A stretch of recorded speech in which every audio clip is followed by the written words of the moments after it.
Hello friends, எல்லோரும் எப்படி இருக்கீங்க?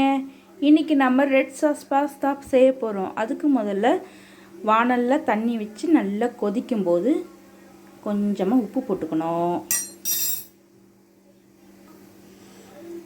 ஒரு 150 கிராம் அளவுக்கு பாஸ்தா எடுத்திருக்கேன், 2 பேர் சாப்பிட்ற அளவுக்கு. இதில் போட்டு வேக வச்சு வச்சுக்கணும். பாருங்க, 10 நிமிஷம் கழித்து பார்த்தா இதுமாரி வெந்தும்போது ஆஃப் பண்ணிவிடுங்க. பாயில் பண்ணதை இதுமாரி எடுத்து வச்சுக்கணும் தனியாக. வாணலில் வச்சு அதில் எண்ணெய் ஊற்றி எண்ணெய் சூடானோடனே நாம் ஒரு 10 பல்லு பூண்டு பொடியாக நறுக்கி வச்சுருக்கோம், அதை போடுறோம்.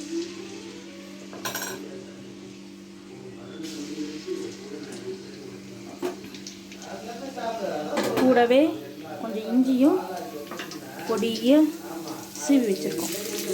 ரெண்டுத்தையும் ஒன்றா போட்டு செவக்க வறுக்கணும். நல்ல ஒரு வாசனை வரணும். இந்த ஸ்டேஜில் நம்ம பொடியாக நறுக்கி வச்சுருக்க வெங்காயத்தை போட்டுக்கணும்.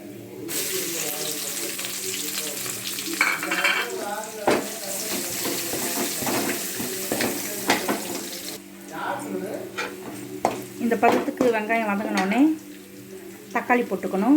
நான் ஒரு வெங்காயம் 4 தக்காளி போட்டிருக்கேன். இதில் தக்காளி தான் மெயின். ஒரு புளிப்பு சுவை வரணும், அதுக்காக தான் தக்காளி பொடியாக நறுக்கி வச்சு கட் பண்ணியிருக்கேன்.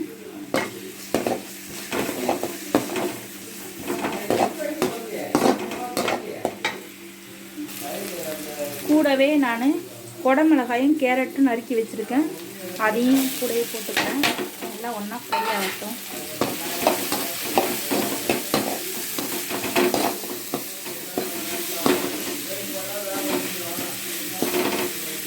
இப்போ மூடி போட்டு வேக வைக்க போகிறோம்.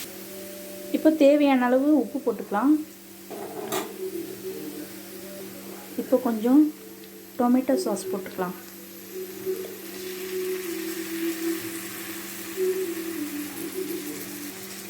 நான் காரத்துக்காக ரெட் சில்லி சாஸ் போடுறேன். ரெட் சில்லி சாஸ் இல்லாதவங்க கொஞ்சம் குழம்புத்தூள் கூட ஆட் பண்ணிக்கலாம், ஒன்றும் தப்பு கிடையாது.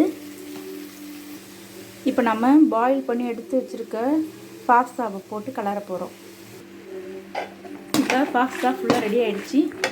அதுக்கப்புறம் மேலே கட் பண்ணி வச்சுருக்க பொடியாக நறுக்கி வச்சுருக்க கொத்தமல்லியை தூரம். அடுத்தது கொஞ்சமாக துருவி வச்சுருக்க சீஸ் போடுறோம். அவ்வளோதான், நம்ம பாஸ்தா ரெடி. என்னுடைய வீடியோ பிடிச்சிருந்தா லைக் பண்ணுங்கள், ஷேர் பண்ணுங்கள், சப்ஸ்கிரைப் பண்ணுங்கள். தேங்க்யூ.